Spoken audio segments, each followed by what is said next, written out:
वत्स, बहुत से लोग मुझसे कहते हैं, प्रभु आप हमारी प्रार्थना क्यों नहीं सुनते? पर मैं तुमसे एक प्रश्न पूछता हूं, क्या तुमने कभी स्वयं की आवाज की सुनी है? जब मनुष्य केवल संकट में मुझे याद करता है, तब वह मेरा नहीं, अपनी समस्या का भक्त होता है। सच्ची भक्ति वह नहीं जो केवल मंदिर में दिखाई दे। सच्ची भक्ति वह है जो तुम्हारे व्यवहार में दिखाई दे।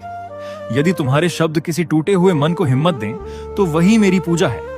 यदि तुम्हारे हाथ किसी भूखे को भोजन दें, तो वही मेरा यज्ञ है। यदि तुम्हारे कारण किसी की आंखों में आंसू नहीं, मुस्कान आए, तो वही मुझे सबसे प्रिय अर्पण है। वत्स, लोग मुझसे चमत्कार मांगते हैं, लेकिन मैं चमत्कार से पहले अवसर देता हूं। मैं मार्ग दिखाता हूं, पर उस मार्ग पर चलना तुम्हारा कर्म है। याद रखो, नाव किनारे खड़ी रहे तो कभी डूबती नहीं, पर वह अपने उद्देश्य तक भी नहीं पहुंचती। उसी प्रकार जो मनुष्य केवल सुरक्षित रहने की सोचता है, वह कभी महान नहीं बनता। जीवन में साहस रखो, असफल होने से मत डरो। असफलता तुम्हें रोकने नहीं, तुम्हें सिखाने आती है। और एक बात अपने हृदय में हमेशा के लिए बसा लो, मैं तुम्हारे भाग्य को बदलने से पहले तुम्हारी सोच बदलता हूं, क्योंकि जिसकी सोच बदल जाती है, उसका जीवन स्वयं बदल जाता है। इसलिए शिकायत करना छोड़ दो, दूसरों को दोष देना छोड़ दो।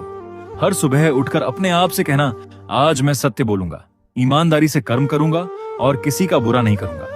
यदि तुम ऐसा करोगे, तो तुम्हें मेरा साथ खोजने की आवश्यकता नहीं पड़ेगी। मैं स्वयं तुम्हारे साथ चलूंगा।